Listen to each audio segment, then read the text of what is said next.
Watch this Yoruba woman, because the message has been driven home. That's why she's talking. You see the hypocrisy we are talking about?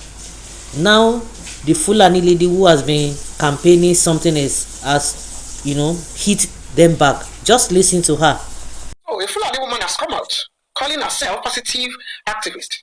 When she started taking on the shenanigans of Igbos on the social media, a lot of my people were egging her on and were saying, oh, she's doing well. Yes, in some of those videos, she has some points. But she has brought out her true color. Now, let's watch her video and we'll come back and respond to it. Life in the bush. Why do Fulanis like living in the bush? Nomadic lifestyle is not a bad lifestyle. It is a choice. You choose to live your life in the club. I choose to live my life on my bed. You choose to drink alcohol. I choose not to drink alcohol. You choose to do whatever you want to do. It is a choice, and it is in sync with human nature. Nomadic lifestyle is part of human nature all over the world. It is a calling from the Supreme Being. So we will not allow anybody to put down nomadic lifestyles. There are nomads in America. There are nomads in all the big countries of the world. So Nigeria will not be different. We must respect the nomadic lifestyle of the Fulanis, whether we like it or not. We must respect it. And as citizens of this country, their rights will be protected. We call my dear sister a positive activist. You are wrong. On this take about open grazing, you are very wrong. You said that nomadic lifestyle is the choice and the lifestyle of the Fulani, and that the federal government, you are calling on the federal government that must be respected. Now, the Fulani people are the only ethnicities in Nigeria that it is only their lifestyle that should be respected, while the other lifestyle of other citizens, over 250, if not more, other ethnicities in Nigeria should not be respected. For years, your Fulani herdsmen have gone length and breadth of Nigeria, unaliving people, destroying farms. Now, you are trying to say that it is their right to be nomadic. Let me ask you a question. Is it not the right of other Nigerians to hold farms, or is animal husbandry not a kind of farming, like crop farming? Is that what you're telling me? Poultry farmers, they buy lands to raise their chickens. Those who raise goats, rams, they buy land to raise their rams, to raise their goats, livestock. What is stopping the Fulani from buying land and ranching their animals? What is stopping them? I know people in Ibadan, in southwestern Nigeria, that have hectares of land where they use for livestock farming, fish farming, and poultry. So, what stops Fulani herdsmen from having such hectares, especially in the north, where you have abundance of land, and they're roaming in their ranches since they want to roam? Can they roam in their own hectares of land that they have to be given routes, grazing routes all over Nigeria? And since they have been doing that, it is to unalive people, to destroy people's farms. Anti-positive activist, you are wrong. If the federal government upholds the rights of Fulani herders, then the federal government must uphold the rights of farmers, must uphold the right of other ethnicities in Nigeria who do not like cows to be taken around their communities and to be taken into their farms. We all have rights, except you want to tell us Fulanis are the owners of Nigeria, like people have been saying. Except you want to tell the international community that Fulanis are the owners of Nigeria, like people have been saying. Now you are citing America and developed countries that they have nomadic people, and you are lying. You lie. If my memory serves me right, is either Paraguay or Uruguay is the highest producer of beef in the world. Yes, they are not nomadic. They ranch their animals. Have you heard of corn beef? Because you mentioned America. America does not have nomadic people. American farmers, the 4% of American population are into farming. All of them have ranches. They have farmlands in hectares that they use for their farming. You can go and fact check what I'm saying. You can. On this TikTok, I've taught on value chain industry, and I've touched on livestock and animal husbandry. And so we have checked all over the world, how do citizens of the world raise livestock.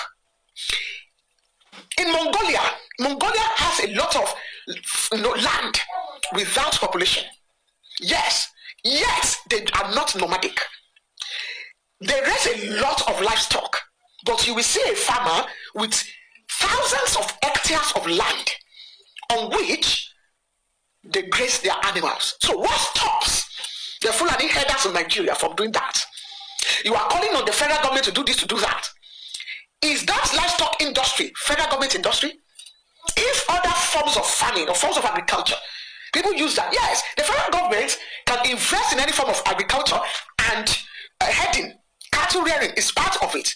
I am not going to say that the federal government cannot invest in whatever you want to do, but that the nomadic lifestyle of the Fulani is their right, it is their lifestyle, and it must be upheld. And then you are comparing it to those who drink beer, those who, please, those who are, you said you are comparing, people are calling you Gumi's wife, but you are sounding as such because you are trying to defend the indefensible. That's what you are trying to do.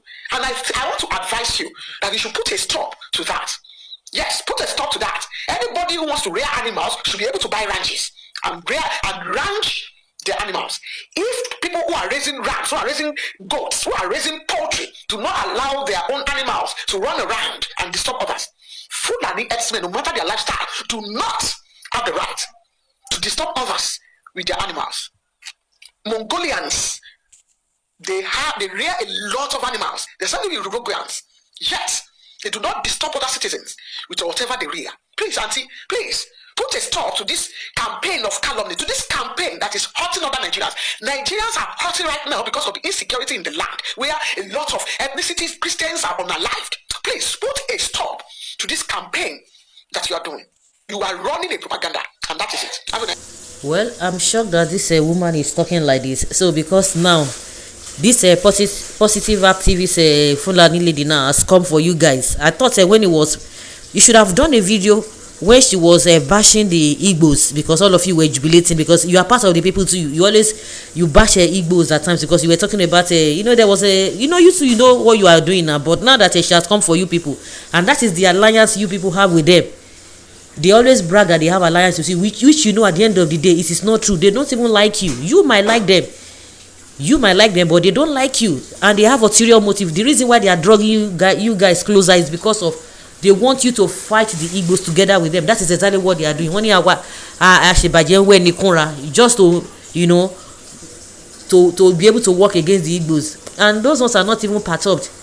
Now that she has come to hit you guys, now you are not saying, hey, no, she's not this.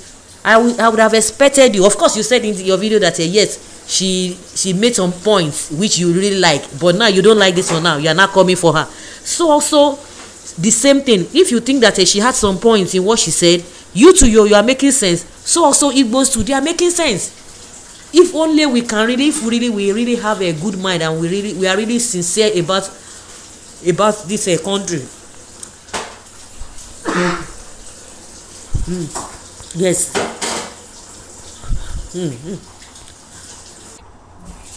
If really we are all sincere, we will come to the round table and begin to hear everybody's heart. Once you believe that, oh, I'm better, oh, this one is not good, yeah, this one is, that is where we have problems, because the wickedness is what is really making this country to be where it is as we speak. You are speaking, you have a point. Like you said, the other lady, she has a point. Of course, she's right in her own opinion. Why the Igbos do they have a right to what they are saying? They know what they are talking about, but we allow these so-called politicians, we fight ourselves, and we allow politicians who are the beneficiaries of all this division to continue to get away with all this things, and we encourage them, we enable them. Now that she's coming for you people now, or she's saying something that is going to be detrimental to you, you are not coming out, you are not saying, oh, she's she's trying to propagate something, propaganda. Also, you guys are always accusing Igbos. You see, now the thing has come to meet with you. Now you are not speaking. I would have respected you more if you had come out to say, oh, what you are saying, this is a positive activist. What you are saying, you have some points in some things, but in some things, no, this is not it. If really we are really, we really want that love, we show love, and we consider other people, that is when we can get it right. If not, we'll continue to move around circles, and nothing, when I say nothing, no progress to be achieved. You are coming out to say, oh, she didn't say something right. It's unfortunate. So guys, let's say your opinion and have your take on this matter as it dey go.